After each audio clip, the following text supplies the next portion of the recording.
suppose you're really lazy and you don't want to pick your fruit from your avocado trees. Or suppose like your tree got really big, like this one, and you can't reach up there. What to do? Let Mother Nature pick your fruit for you. So there was a huge windstorm the other night. I mean, huge. Watched my video on my sad case of my deceased cold hardy bottle palm, Dipsis decipiens.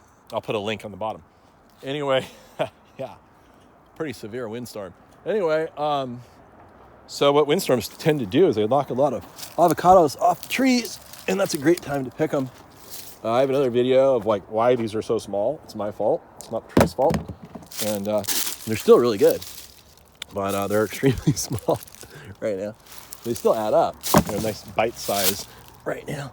But yeah, so after a big windstorm, go out underneath your trees for like, before all the squirrels and everybody else do, or in our case, the fox who eats our avocados here whenever they fall down. If I don't get them quickly, we have a little fox that lives out here. My daughter calls them mole. Guess what that is after? Correct. Guacamole. He's Guacamole the fox, but we shortened it to mole. Cute little fox. But he loves avocados. Anyway, I'm going to pick a bunch of fruit. I came out to pick a bunch of fruit, but I'm like, oh, look. I don't even need to climb the tree. Look at all this fruit down here.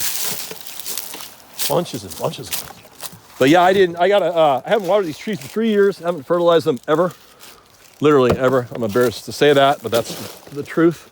They fertilize themselves. This is kind of like they're on their own. And that's why the fruit is so small. I have a video explaining that. So make sure you fertilize and water your trees, or else you're going to end up with little miniature avocados. Like these should be like 4 times as big as that. Down here we have some fruit that are slightly bigger, but they're still small. Look at this. Yeah, these things need to be way bigger. Way bigger than that. 3 times bigger than that. But yeah, I'm getting a pretty good crop on my Fuerte tree this year. Look at that. Whole bunch up there. Woo! Who was it who said you couldn't grow avocados in Northern California? Because they're lying. That was an evil lie. Yeah, I broke that myth, didn't I? Look at this. This is some weird, crazy, this might be a Daily 11 we've decided. At first I thought it was a Pinkerton because they're really long. These things get huge. And I'll put the video of this thing. When I had just a few fruit and the tree was like really fertilized and watered well, I'll show you how big they got. They're enormous. I have a taste test too. That'll be another video. You'll have plenty to watch after this one. I'll put them down there. And this one's gotten lots of fruit. Of course, he's got no water whatsoever. So the fruit are pretty good size. They're gonna get bigger, but they'd be way bigger than this if I was fertilizing and watering. And then here is my Zutano. I just love that name, Zutano. Maybe I'll adopt that name as my own. Zutano Greg.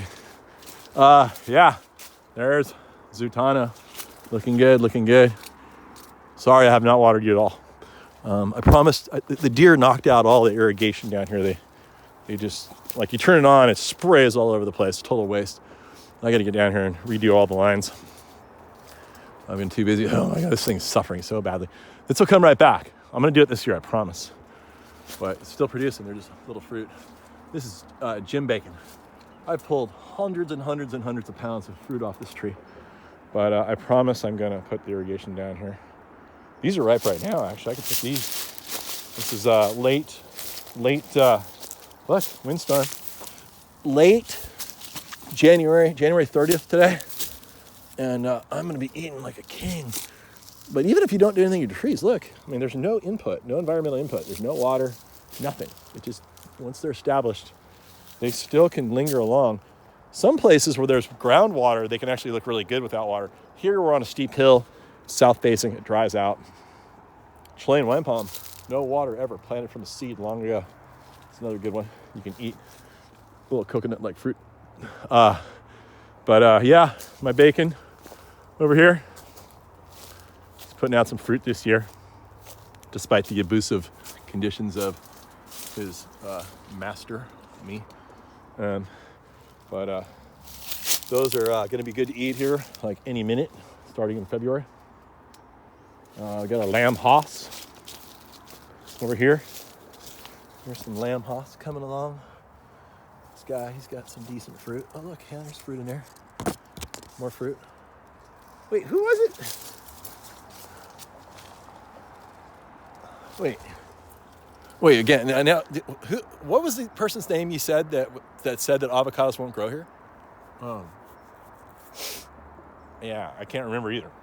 Yeah. So anyway, they're probably embarrassed now because they've been proven so wrong.